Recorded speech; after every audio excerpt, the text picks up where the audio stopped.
Hello বন্ধুরা, আমি JH lovely ক্রিয়েশনের Jayashree আপনাদের কাছে আবার একটা সুন্দর রেসিপি নিয়ে চলে এসেছি। আমি আজকের আপনাদের সামনে তৈরি করে দেখাবো চাউমিন।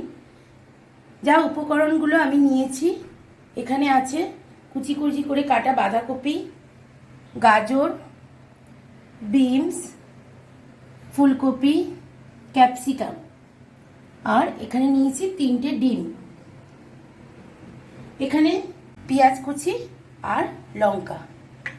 আর চাউমিনটা হয়ে যাওয়ার পর সাজানোর জন্য আমি এখানে নিয়েছি শসা, পেঁয়াজ আর কাঁচা লঙ্কা। এখানে আছে নুন, tomato sauce, soya sauce, vinegar আর চিলি সস। এবার আমি নিয়ে নিয়েছি 3খানা ডিম। ডিমগুলো এগুলোকে একে একে আমি ভেঙে নিয়ে নেব। ডিমটা আমার ভাঙা হয়ে গেছে। এবার আমি এতে দিয়ে দেব পরিমাণ মতো নুন। একে ভালো করে ফুটিয়ে নেব। এবার আমি দিয়ে দেবো কড়াইয়ের তেল।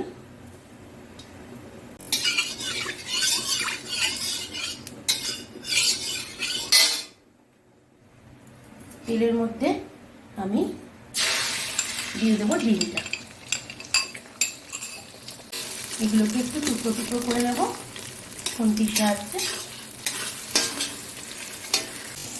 আমি জলের মধ্যে আগে থেকে নুনটা দিয়ে জলটা গরম বসিয়েছিলাম।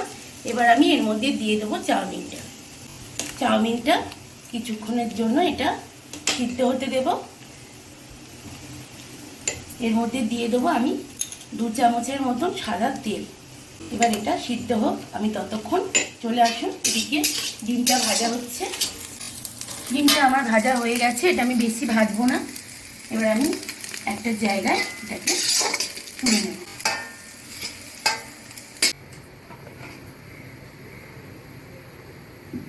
কড়াইয়ে আমি আবার চাউমিন করার জন্য আমি আবার পরিমাণ মতন তেল দিয়ে দিলাম।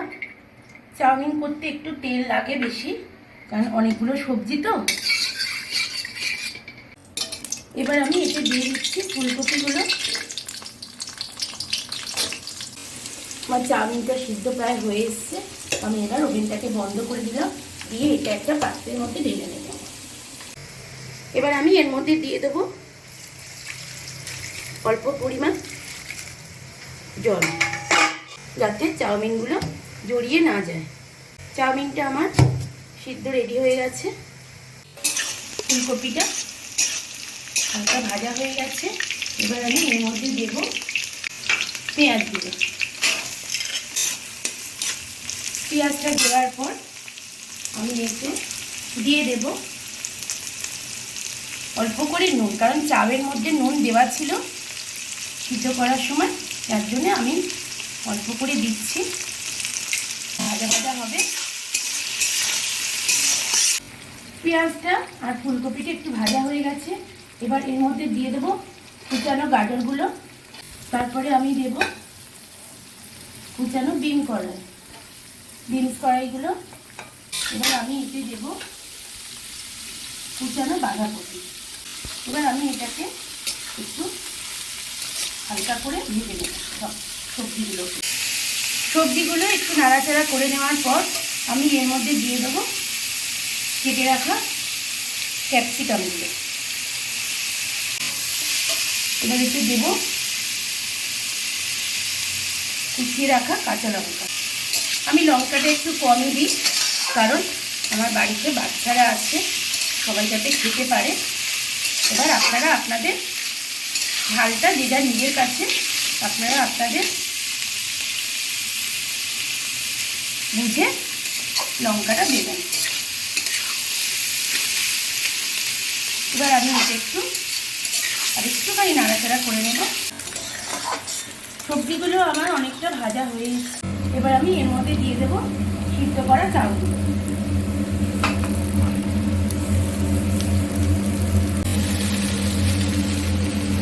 চাউগুলো দেখুন পুরো ঝরঝরে হয়ে গেছে। এবার আমি এর মধ্যে দেব সোয়া সস,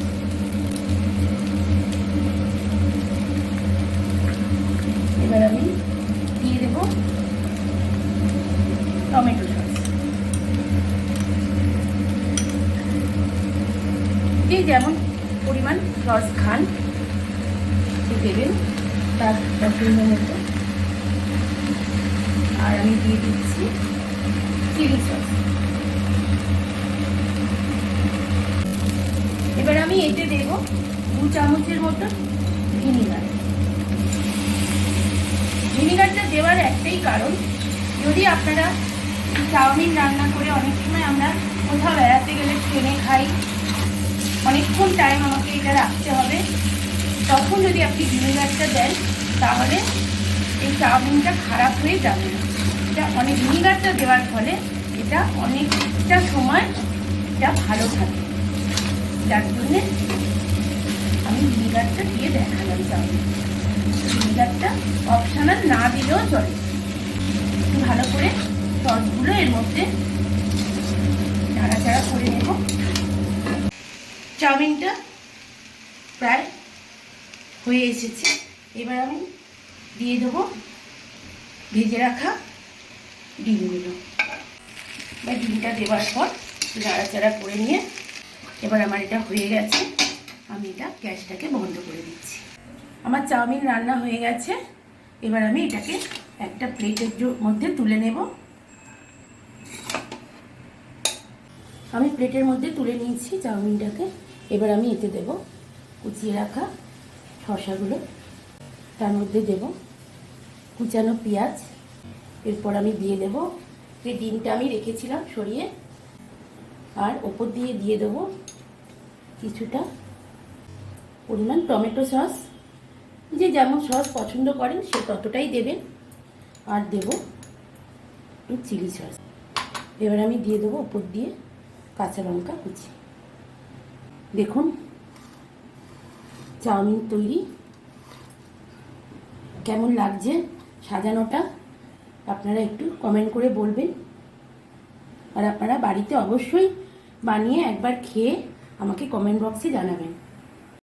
দেখুন বন্ধুরা, আমার প্রিপারেশান আজকের মতন কমপ্লিট হয়ে গেছে। এরপর আমি প্রতিদিন আপনাদের কাছে যে কথাটা বলি, আপনারা আমার পাশে থাকবেন সব সময়। আপনারা আমার সঙ্গে থাকলে আমি আরও অনেক দূর এগিয়ে যেতে পারবো, আর আপনাদের কাছে আরও নতুন নতুন রেসিপি নিয়ে চলে আসব। আর আপনারা যারা ফেসবুক থেকে দেখছেন তারা এই ফেসবুক চ্যানেলটাকে ফলো করে দেবেন। আর আমার ইউটিউব থেকে যে বন্ধুরা দেখছেন সেখানে আপনারা সাবস্ক্রাইব করে দেবেন, আর পাশে থাকা বেল আইকনটা প্রেস করে দেবেন।